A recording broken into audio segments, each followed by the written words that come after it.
Apa kabar pemirsa semua? Semoga Anda baik-baik selalu. Kisah film kali ini bermula saat seorang gadis cantik 16 tahun terpaksa harus mengasuh anak dari keluarga kaya raya. Pada saat sepi dia mulai menerima panggilan telepon misterius dari orang asing. Awalnya dikira prank dari teman-temannya. Tetapi ketika peristiwa aneh mulai terjadi berurutan, dia segera sadar bahwa ini bukanlah permainan dan hidupnya dipertaruhkan. Oke, sebelum kita lanjut dan menuntaskan kisahnya, jangan lupa untuk subscribe channel ini terlebih dahulu ya, agar bisa semakin maju dan semakin berkembang.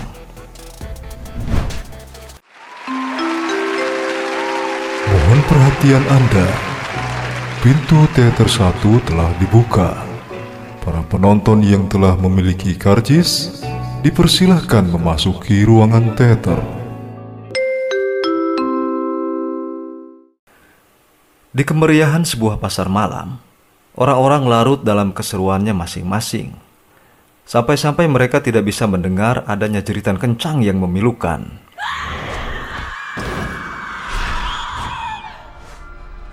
Suasana kota Burfer tenang dan lengang seperti biasanya.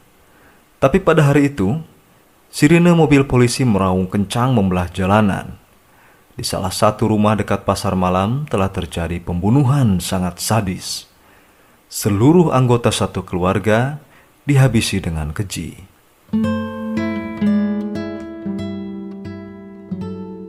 "200 kilometer jauhnya dari sana, tinggallah seorang remaja cantik yang energik bernama Jill Johnson.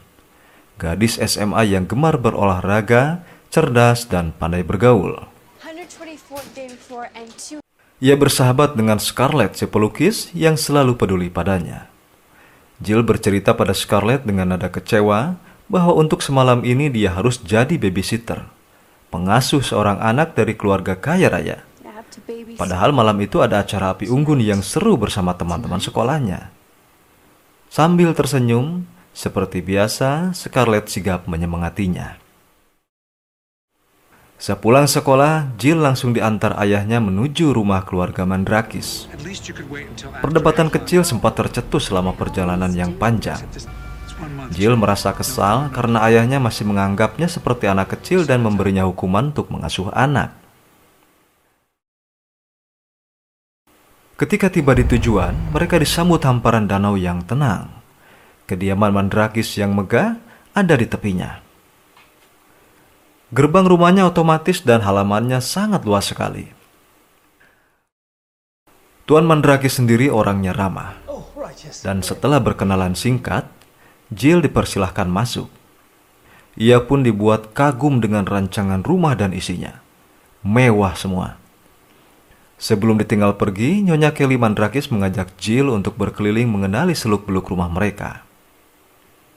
Bagi Jill sendiri, rumah itu seperti sebuah istana yang megah.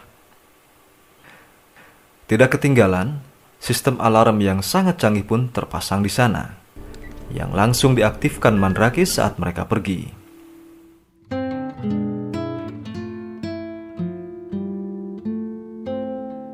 Rumah itu punya pemandangan yang indah, lingkungannya alami, penuh pepohonan, sunyi dan seolah menyimpan misteri. Ketika malam tiba, Jill yang penasaran mencoba beberapa teknologi yang ada. Dan dia pun terkaget-kaget dibuatnya. Banyak alat mutakhir di rumah megah tersebut yang dia baru mengetahuinya saat itu. Rumah itu bahkan punya sensor cahaya, di mana lampu ruangan akan menyala sendiri saat ada yang masuk. Didorong rasa ingin tahu, Jill bertingkah berlebihan dengan nekat masuk ke kamar Tuan Mandrakis dan berbuat sedikit iseng dengan perhiasan dan pakaian mewah yang ada di sana. Keisengannya berakhir saat tiba-tiba dia mendengar suara pintu yang tertutup.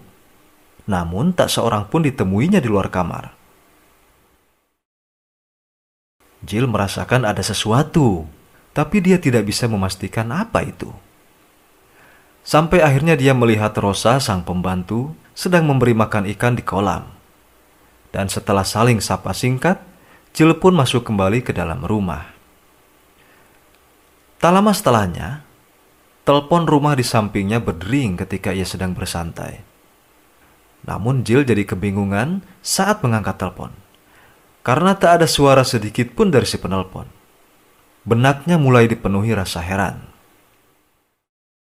Tiba-tiba saja lampu kamar di sampingnya menyala, yang menandakan ada yang masuk ke dalamnya. Tapi setelah dicermati dan dicarinya, Jill tak melihat siapapun. Untuk membunuh rasa bosan, Jill lantas ngerumpi dengan temannya lewat telepon. Dan sejurus kemudian, alarm rumah berbunyi nyaring.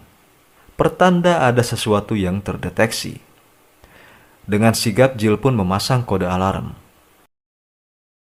Dan setelah alarm mati, kini gantian telepon rumah yang berdering. Ternyata dari petugas keamanan yang mendapat sinyal alarm adanya gangguan. Dan juga telepon dari Nyonya Mandrakis. Untuk memastikan keadaan rumah, Jill beranjak mencari Rosa sang pembantu.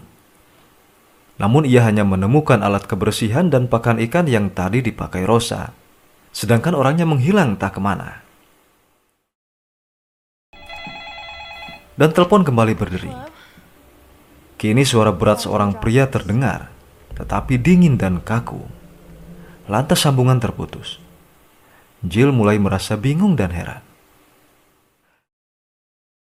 Beberapa jam kemudian, telepon berdering lagi. Awalnya nggak jelas, tapi akhirnya Jill mengetahui itu hanya ulah teman-teman sekolahnya yang iseng. Kali ini Jill merasakan ada yang berbeda di sekitarnya. Ia seperti merasa sedang diawasi. Maka ia meraih sebatang besi untuk berjaga-jaga dan mulai memeriksa rumah. Setelah dirasa aman, Jill malah dikejutkan kedatangan temannya Tiffany yang tiba-tiba dan memberitahunya bahwa pintu garasi terbuka. Dengan sedikit heran, Jill pun menutup kembali pintu garasi. Dan segera setelahnya ia terlibat perdebatan santai dengan Tiffany soal pertemanan di sekolah. Kemudian tak lama, Tiffany pun pamit pulang. Namun saat Tiffany hendak pergi, beberapa hal aneh terjadi. Cabang pohon merintangi gerbang pagar, sehingga mobilnya susah untuk lewat. Terpaksa ia pun harus keluar untuk memindahkannya.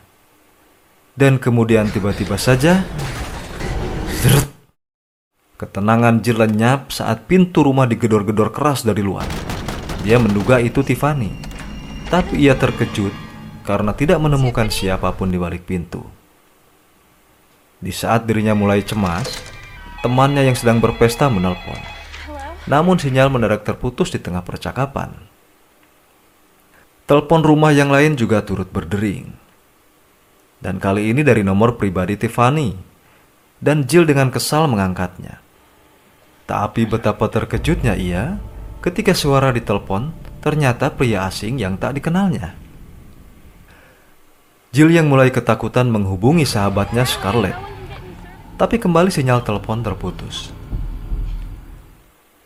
Si peneror yang kembali menelpon Jill sekarang menanyakan anak-anak keluarga Mandrakis yang sedang tidur di lantai atas. Jill yang belum pernah bertemu dengan mereka bergegas mencari kamarnya. Dan hatinya sedikit tenang ketika menemukan anak-anak masih tertidur pulas. Segera ia menyadari bahwa si peneror ini mengawasi keadaan rumah yang berdinding kaca dan terlihat jelas dari luar. Bahkan bisa saja dia sudah menyusup masuk ke dalam rumah. Takut, cemas, dan tegang kini menjadi satu dalam diri Jill. Dia kembali menelpon petugas keamanan untuk meminta pertolongan. Tetapi akhirnya ia menyadari bahwa mereka tak bisa memberikan solusi cepat.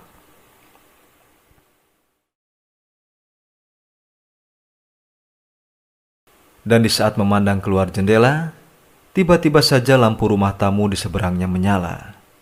Dan hal itu justru melegakan bagi Jill. Rumah tamu itu biasa ditinggali oleh Todd, putra sulung Mandrakis jika pulang kuliah. Maka ia pun bergegas menelpon rumah tamu yang disambut rekaman suara Todd di ujung sana. Jill pun kini menduga bahwa Todd sedang pulang dan dialah yang iseng menelponnya selama ini. Setelah membawa batang besi untuk menjaga diri, Jill pun pergi keluar berniat mendatangi rumah tamu. Dengan diiringi angin yang bertiup kencang, ia secepatnya menuju ke sana. Namun setelah masuk ke rumah tamu yang tak dikunci, Jill pun menjadi heran. Karena Todd yang ia kira ada di sana ternyata tidak ia temukan. Rasa takut pun kembali menyelimutinya. Apalagi saat melihat lampu di kamar anak-anak tiba-tiba menyala. Maka dengan sekuat tenaga, Jill berlari kembali ke rumah. Tapi sebelum sampai ke kamar anak-anak, si peneror kembali menelponnya. Dia hanya diam mendengarkan semua perkataan Jill. Sampai ketika ditanya apa yang ia inginkan, dia menjawab dengan dingin, mau menghabisinya. Jill pun terkesiap mendengarnya. Ketakutannya menjadi-jadi saat petugas keamanan memberitahunya bahwa telepon yang menerornya selama ini ternyata berasal dari dalam rumah itu sendiri. Dering telepon pun berbunyi di belakang Jill. Dan ia langsung histeris setengah mati begitu melihat mayat Tiffany ternyata ada di situ tanpa ia sadari. Sekarang ia meyakini sepenuhnya semua ini adalah nyata. Dan si peneror sengaja menggiringnya ke dalam permainan kematian. Jill langsung menuju kamar anak-anak. Namun ia sangat terkejut tak menemukan mereka di sana. Ia pun terus mencari dan mencari sampai matanya tertuju kepada sebuah kotak dengan tangan boneka terjepit di tutupnya. Setelah menghela napas, Jill memberanikan diri untuk membukanya. Dan syukurlah, ternyata anak-anak bersembunyi di dalamnya. Mendadak lampu yang lain di kamar itu menyala dengan tiba-tiba. Pertanda ada yang masuk. Hal itu membuat Jill ketakutan. Dengan gemetar ia melihat ke sekeliling kamar yang kosong. Hingga saat melihat ke atas, ia terkejut bukan kepalang. Seorang pria asing sedang menatapnya dari plafon. Spontan Jill lari dan mengganjal pintu dari dalam bersama anak-anak. Orang asing itu berusaha mendobraknya. Dan satu tangannya berhasil menjebol dan berusaha menarik Jill serta membuka pintu. Beruntung Jill dan anak-anak sudah lebih dulu kabur keluar kamar. Tapi dia tidak bisa segera menjauh karena si pembunuh ini langsung turun menuju tempatnya. Dan tiba-tiba saja dia sudah berada tepat di belakang Jill, di balik dinding kaca. Maka secepat mungkin Jill pun menyembunyikan anak-anak. Sekarang tinggallah dia dan si pembunuh di kolam rumah. Hampir tiada jarak di antara mereka. Si pembunuh mulai mencari Jill, selangkah demi selangkah. Keadaan itu pun memaksa Jill untuk menyelam ke dalam kolam. Dan dia terpekik di dalam air karena melihat tubuh Kakorosa tergeletak di dasarnya. Si pembunuh melangkahkan kaki tepat di atas kepalanya. Dan tanpa diduga, anak-anak yang ketakutan malah mencoba kabur dari persembunyian. Sialnya lagi, aksi mereka malah diketahui si pembunuh yang langsung melihatnya. Saat Jill sudah putus asa, sekonyong-konyong si pembunuh menyergapnya hingga memaksa Jill menyelam ke dalam air. Dalam kekalutan, dia melawan sebisanya, hingga berhasil membuat si pembunuh tercebur ke kolam. Namun sewaktu Jill berupaya lari, rambutnya malah berhasil dijambak oleh si pembunuh. Namun tak kehilangan akal, Jill segera mengunci pintu meski harus mengorbankan rambutnya yang terjepit dan tercerabut. Dia pun berhasil lolos, dan si pembunuh makin gila berusaha untuk masuk. Di dalam rumah, Jill kesana kemari mencari anak-anak, karena dia tak menemukannya. Sampai beberapa saat kemudian, ia mendapati mereka sedang bersembunyi di dalam lemari. Jill dan anak-anak sudah hampir sampai di pintu rumah saat si pembunuh menyergapnya dari belakang dan membantingnya. Dan kini tinggallah mereka berdua di dalam rumah. Jill diserang dan bergumul melawan dengan sekemampuannya. Ia jelas kalah tenaga dan hampir tak berdaya. Bahkan tangan lawan yang kuat telah mencengkram dan mencekik lehernya. Dengan sisa tenaga yang ada, Jill bisa meraih remote perapian dan menyalakannya, menciptakan ledakan karena menyambar bahan bakar. Dan selagi si pembunuh lengah kesakitan, Jill secepat kilat meraih besi tajam dan menikam tangan lawan. Dengan terseok-seok, Jill lari keluar rumah bertepatan dengan kehadiran polisi di lokasi. Dengan muka yang lesu, Jill terduduk letih dan jiwanya terguncang. Dia masih belum percaya dengan semua hal mengerikan yang baru saja dialaminya. Ditambah dengan tatapan dendam si pembunuh padanya saat melintas di dalam mobil polisi, semakin membuat badannya terasa kaku. Ia pun harus menjalani perawatan di rumah sakit dan dihantui pula oleh trauma. Baginya kini, suara dering telepon sudah menjadi sebuah teror.